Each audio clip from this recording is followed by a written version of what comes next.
안녕하세요. 서울시 영등포구 대림동에 있는 새누리교회 성도이며 충북 보은에서 농부로 살아가고 있는 양기남입니다. 오늘은 죄에 대하여, 의에 대하여, 심판에 대하여라는 주제로 요한복음 16장 1절에서 11절까지의 말씀을 통해 형제 자매님들과 함께 묵상해 보는 시간을 갖도록 하겠습니다. 먼저 말씀을 보겠습니다. 내가 이것을 너희에게 이름은 너희로 실족하지 않게 하려 함이니 사람들이 너희를 즐겨할 뿐 아니라 때가 이르면 무릇 너희를 죽이는 자가 생각하기를 이것이 하나님을 섬기는 일이라 하리라. 그들이 이런 일을 할 것은 아버지와 나를 알지 못함이라. 오직 너희에게 이 말을 한 것은 너희로 그 때를 당하면 내가 너희에게 말한 이것을 기억나게 하려 함이요. 처음부터 이 말을 하지 아니한 것은 내가 너희와 함께 있었음이라. 1절부터 4절까지 읽었습니다. 2절을 보면 이것이 하나님을 섬기는 일이라고 말합니다. 이것은 당시 유대인들의 잘못된 자기 의가 극단적으로 나타난 부분입니다. 그들은 제자들을 핍박하고 죽이면서도 그것이 하나님께 예비하고 봉사하는 것이라고 착각했습니다. 형제 자매님들의 믿음 안에는 혹시 이런 생각이 없습니까? 은혜의 복음을 제대로 깨닫지도 못했음에도 무조건적인 열심만으로 예수님의 복음을 전하고 있다고 착각하는 모습 말입니다. 3절에서는 아버지와 나를 알지 못함이라고 하십니다. 그들은 참으로 열심히 하나님을 섬긴다고 했으나 정작 하나님과 예수님을 모르는 상태였습니다. 그러기에 성령님이 오셔서 예수를 믿지 않는 것이 죄라고 책망하셔야만 했던 것입니다. 사랑하는 형제자매 여러분, 은혜의 복음으로 오신 예수님을 바로 아는 것이 제일 먼저이고 이 복음을 받아들이고 구원받는 사람으로서 복음의 씨를 가진 우리가 예수님의 말씀대로 복음을 모르는 이웃에게 이 복음의 씨를 나눠주는 것이 우리의 할 일이 됩니다. 5절부터 7절을 읽겠습니다. 지금 내가 나를 보내신 이에게로 가는데 너희 중에서 나더러 어디로 가느냐 묻는 자가 없고 도리어 내가 이 말을 함으로 너희 마음에 근심이 가득하였도다. 그러나 내가 너희에게 실상을 말하노니 내가 떠나가는 것이 너희에게 유익이라. 내가 떠나가지 아니하면 보혜사가 너희에게로 오시지 아니할 것이요 가면 내가 그를 너희에게로 보내리니 보혜사 성령이 오셔서 영원토록 함께 하신다는 약속을 하십니다. 7절 말씀을 보겠습니다. 예수님께서는 내가 떠나가는 것이 너희에게 유익이라고 하십니다. 제자들은 눈에 보이는 예수님이 사라지는 것을 슬퍼했지만 예수님은 시간과 공간을 초월하여 내주하시는 성령이 오시는 것이 더 큰 유익임을 선포하십니다. 이는 눈에 보이는 현세적 축복보다 보이지 않는 영적 임재가 더 중요함을 의미합니다. 이어서 8절부터 11절입니다. 그가 와서 죄에 대하여, 의에 대하여, 심판에 대하여 세상을 책망하시리라. 죄에 대하여라 하면 그들이 나를 믿지 아니하며 의에 대하여라 하면 내가 아버지께로 가니 너희가 다시 나를 보지 못하며 심판에 대하여라 하면 이 세상 임금이 심판을 받았음이라. 이 부분을 더 정확히 이해하기 위해서 먼저 그 당시 유대인들이 가지고 있던 죄의 심판에 대한 생각을 알아볼 필요가 있습니다. 첫째, 유대인들이 생각하는 죄는 무쇠의 율법 조항을 어기는 것이었습니다. 살인, 간음, 도둑질 같은 도덕적 범죄뿐만 아니라 안식일을 지키지 않는 것, 부정한 음식을 먹는 것 등 종교적 규례를 어기는 것을 큰 죄로 여겼습니다. 또한 병에 걸리거나 가난한 것은 자신이나 조상의 죄 때문이라고 생각했습니다. 그러나 성령님은 예수를 믿지 않는 것이 죄라고 선포하십니다.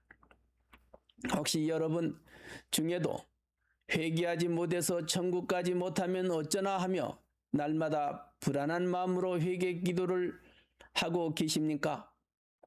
천국은 죄를 지어서 못 가는 것이 아니라 예수님을 그리스도로 믿지 못해서 못 가는 것입니다.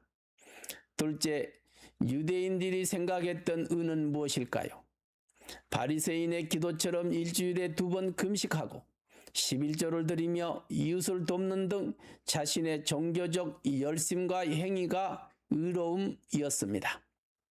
부자로 사는 것, 존경받는 것, 긴 옷을 입고 성전 모퉁이에 서서 기도하는 것을 의롭다고 여겼습니다.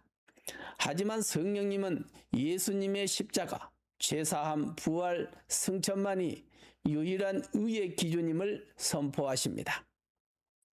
셋째, 심판에 대한 생각은 어떠했을까요? 그들은 메시아가 오시면 로마를 멸망시키고 이방 나라를 심판하며 이스라엘을 회복시킬 것을 꿈꿨습니다. 나쁜 사람은 벌을 받고 착한 사람은 복을 받는다는 생각이었습니다. 그러나 성령님은 눈에 보이는 노마나 죄인들이 아니라 이 세상 임금인 사탄이 십자가의 대속으로 말미암아 심판받고 쫓겨났음을 선포하십니다. 어떻습니까? 말씀 안에서 하나씩 알아가니까 죄와 의와 심판에 대한 성령님의 말씀이 이해되지 않으십니까? 그러면 시선을 돌려 현재 대한민국 교회 안에서 드려지는 예배를 한번 생각해 볼까요? 깊이 있는 묵상을 위해 우리나라에 처음 복음이 전해졌을 당시의 사회적 배경을 살펴볼 필요가 있습니다. 약 140년 전 조선 사람들은 하늘을 주관하는 최고의 신을 막연하게 하느님이라고 불렀습니다. 이는 무속신앙에서도 가장 높은 위치의 신이었습니다. 초기 선교사들은 낯선 외국 신의 이름을 고집하는 대신 우리에게 익숙한 하나님이라는 호칭을 사용했습니다. 덕분에 우리 민족은 거부감 없이 우리가 알던 그 하느님이 오셨구나 하며 복음을 받아들일 수 있었습니다. 그러면 다른 나라들은 어떠했을까요? 유대인들은 기록은 하되 절대 부르지 않습니다. 히브리어 성경에는 요두해, 바브해라고 적혀 있습니다. 우리말로는 여호와 또는 야훼라고 번역합니다. 십계명의 제3계명 너의 하나님 여호와의 이름을 망령되이 일컬지 말라를 철저히 지키기 위해 이 네 글자가 나오면 입을 다물거나 눈으로만 읽습니다. 거룩한 이름을 감히 인간의 입술로 발음할 수 없다고 여겼기 때문입니다. 다만 회당에서 성경을 낭독하다가 야훼라는 글자가 나오면 자동적으로 아도나이라고 바꾸어 읽습니다. 뜻은 하나님은 우리의 절대적인 주인이시다 라는 고백입니다. 실제로는 아도나이라는 말조차 예배 때가 아니면 함부로 쓰지 않습니다. 그래서 일상 대화에서 하나님을 지칭할 때에는 그 이름 하셈께서 도우실 거야 라는 식으로 돌려서 말합니다. 중국은 이 호칭 문제로 선교사들끼리 수십 년간 싸웠을 정도로 복잡했습니다. 중국에 전파된 천주교는 처음에는 불교 용어를 빌려오려다 실패하고 유교 경전에서 상제 혹은 천주라는 말을 가져왔습니다. 그래서 중국 및 한국은 천주교가 된 것입니다. 중국에 파송된 일부 개신교 선교사들은 상제가 성경의 하나님과 비슷하다고 주장했습니다. 그러나 다른 선교사들은 상제는 중국의 옥황상제를 떠올리게 하니 우상이다 라고며 반대했습니다. 그냥 영적인 존재를 뜻하는 신을 써야 한다고 했습니다. 이 논쟁 때문에 중국 기독교는 초기에 유일신 개념을 씹어주는데 큰 어려움을 겪었습니다. 일본은 한국과 달리 기독교 전파가 매우 힘들었는데 그 큰 이유 중 하나가 바로 호칭 때문이었습니다. 초기 천주교 선교사는 일본 불교의 대일열애를 뜻하는 다이니치가 하나님인 줄 알고 사용했습니다. 나중에야 이것이 불교의 부처 이름인 것을 알고 급히 취소하는 소동이 있었습니다. 그래서 일본에서는 오해를 막기 위해 라틴어 그대로 데우스라고 가르치기도 했습니다. 나중에 일본어로 번역하며 카미라는 단어를 썼는데 이것이 큰 문제였습니다. 일본의 카미는 800만 신이라고 할 정도로 여우, 산, 죽은 조상, 심지어 물건도 카미가 될 수 있습니다. 일본 사람들에게 카미를 믿으라고 하면 수많은 신 중에 하나가 더 늘었구나 하는 정도로 생각했습니다. 유일하신 창조주를 설명하기가 너무 어려웠습니다. 아랍권은 어떨까요? 많은 분들이 오해하시는데 알라는 이슬람교만의 신 이름이 아닙니다. 이슬람이 생기기 전부터 아랍 지역에 살던 기독교인들은 하나님을 알라라고 불렀습니다. 이는 고유명사가 아니라 더 갓, 그 신, 뜻은 유일신이라는 뜻의 일반 명사입니다. 지금도 아랍의 기독교인 성경책에는 하나님이 알라로 기록되어 있습니다. 영어권은 어떠했을까요? 기독교의 신을 뜻하는 라틴어는 데우스나 헬라어 테오스입니다. 복음이 유럽 북쪽 게르만족으로 전파될 때 그들이 원래 섬기던 신을 부르던 단어인 가트에서 독일어나 고대 영어를 차용해서 기독교의 하나님 호칭으로 바꾸어 사용했습니다. 그런데 우리나라는 어떻습니까? 선교사가 오기도 전부터 우리 민족은 하늘에 계신 유일한 분 하늘님을 찾고 있었습니다. 선교사들이 성경을 들고 와서 여러분이 찾던 그 하늘님이 바로 이 여호와 하나님이십니다 라고 했을 때 우리 민족은 거부감 없이 복음을 받아들일 수 있었습니다. 이것은 우연이 아닙니다. 하나님께서 조선 땅에 복음을 심으시기 위해 미리 예비해 두신 언어의 축복이자 은혜의 그릇이었습니다. 많은 종교가 다른 나라로 전파될 때 그곳의 토속 신앙과 섞이게 됩니다. 하지만 우리나라에서는 큰 거부감이 없이 우리 민족이 찾던 그 모르던 신을 이제 분명하게 알고 부를 수 있게 된 것입니다. 다만 정성이 있어야 해 또는 간절한 마음으로 빌어야 해 하는 미신적 행위가 예수님을 바로 알아가는 데 제일 큰 방해꾼이 된 것은 불행입니다. 이로 인해서 한국 기독교만의 독특한 새벽기도와 통성기도는 토속신앙의 정서와 맞닿아 있습니다. 옛날 우리 어머님들은 가정에 우환이 있거나 자녀를 위해 이른 새벽 가장 깨끗한 물을 떠놓고 비나이다 비나이다 하며 치성을 드렸습니다. 이러한 간절함이 새벽 기도회로 승화되었고 무당이 구슬할 때 격정적으로 신을 부르던 에너지가 뜨거운 통성 기도로 이어졌다는 분석이 많습니다. 문제는 목적입니다. 140년 전 무속신앙의 목적은 딱 하나였습니다. 지금 당장 내 병이 낫고 부자가 되고 자식이 잘 되는 것입니다. 내세의 구원보다는 당장의 문제 해결이 중요했습니다. 이것이 교회 안으로 들어와 예수 믿으면 부자 되고 병 낫는다는 기복신앙으로 변질되었습니다.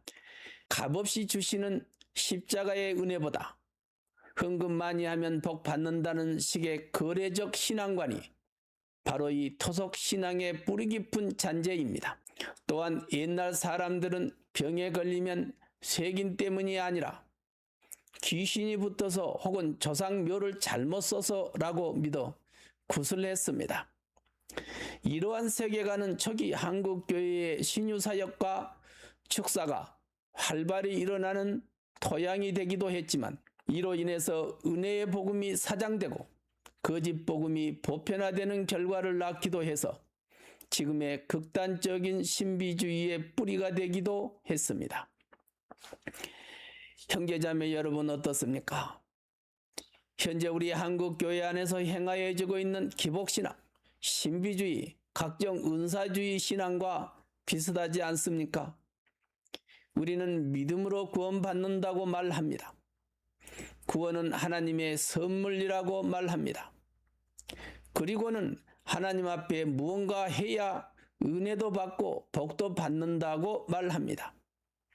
방언이나 치유, 예언의 은사를 받겠다고 기도원이나 집회에 가서 금식하며 목이 터져라 기도합니다. 그렇게 열심을 낸다고 하나님이 은사를 하나씩 주는 것은 아닙니다. 은사 또한 하나님의 선물입니다. 여러분이 쟁취하는 것이 아니라 각자의 필요에 따라 복음을 전하라고 성령님이 주시는 것입니다. 하나님의 언약, 예수님이 오신 목적, 십자가의 대속과 부활 등 이 진리의 복음이 선포되고 그 내용을 진심으로 깨닫고 받아들일 때 하나님의 약속대로 성령이 임하시며 방언도 하고 치유의 은혜도 임하는 것입니다. 여기서 말하는 방언이나 치유의 은사들은 지금의 한국 교회에서 행하여지고 있는 것과는 전혀 다릅니다. 이 부분은 나중에 더 깊이 다루겠습니다. 성경을 보십시오. 베드로와 바울이 복음을 전할 때 성령님이 임하셨습니다. 그런데 지금 한국교회는 목사가 안수 기도하면, 기도원에서 죽기 살기로 기도하면 성령의 능력이 임한다고 착각하는 듯 합니다. 참 진리의 복음을 알지도 못하는데 안수 기도하면 성령님이 임하신다고요? 절대 그럴 일은 없습니다. 진리를 모르는데 할렐루야를 혀가 꼬이도록 빨리 하면 방언이 터진다고 합니다. 이런 미신이 어디에 있을까요? 성령님은 진리의 영이시기 때문에 진리가 없는 곳에서는 역사하시지 않습니다. 초대교회 성도들은 누구보다 하나님을 잘 알던 유대인들이거나 하나님을 알기 위해 힘쓰던 경건한 이방인들이었습니다. 그들은 성경이 증거하는 메시아가 오실 줄도 알았고 바로 예수님이 메시아라는 사실을 깨닫고 죄를 회개하고 영접했을 때 성령이 임했습니다. 요즘 유튜브에 보면 하나님의 음성을 듣는 방법 또는 21일 작정 다니엘 기도 등 마치 무당이 정성을 들이면 귀신의 음성을 들이며 소원이 성취된다는 식의 설교가 많이 나옵니다. 형제자매 여러분, 열심과 거래로 무언가 이루겠다는 생각 자체가 하나님의 방법인 은혜와 반대되는 것입니다. 하나님은 말씀하십니다. 에베소서 2장 8절에서 9절 너희는 그 은혜에 의하여 믿음으로 말미암아 구원을 받았으니 이것은 너희에게서 난 것이 아니요 하나님의 선물이라. 행위에서 난 것이 아니니 이는 누구든지 자랑하지 못하게 함이라. 에베소서 1장 7절 우리는 그리스도 안에서 그의 은혜의 풍성함을 따라 그의 피로 말미암아 속량 곧 죄사함을 받았느니라. 로마서 8장 1절에서 2절 그러므로 이제 그리스도 예수 안에 있는 자에게는 결코 정죄함이 없나니 이는 그리스도 예수 안에 있는 생명의 성령의 법이 죄와 사망의 법에서 너를 해방하였음이라. 갈라디아서 5장 1절 그리스도께서 우리를 자유롭게 하려고 자유를 주셨으니 그러므로 굳건하게 서서 다시는 종의 멍에를 매지 말라. 사랑하는 형제자매 여러분, 이 은혜의 복음을 깨닫고 나면 비로소 성경 말씀이 나에게 다가오고 말씀 안에 있는 하나님의 뜻을 알게 됩니다. 은혜의 복음을 깨달는다는 것은 율법 속에 감춰진 진리이신 예수님을 보는 것입니다. 우리 새누리교회에서 선포되는 말씀을 들어보십시오.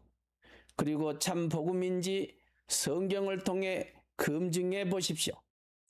그리고 성경 안에서 진리이신 예수님을 만나 보십시오. 여러분의 간절한 마음에 성령님이 응답해 주심을 믿습니다. 방송을 들어주셔서 감사합니다. 다음 시간에 뵙겠습니다.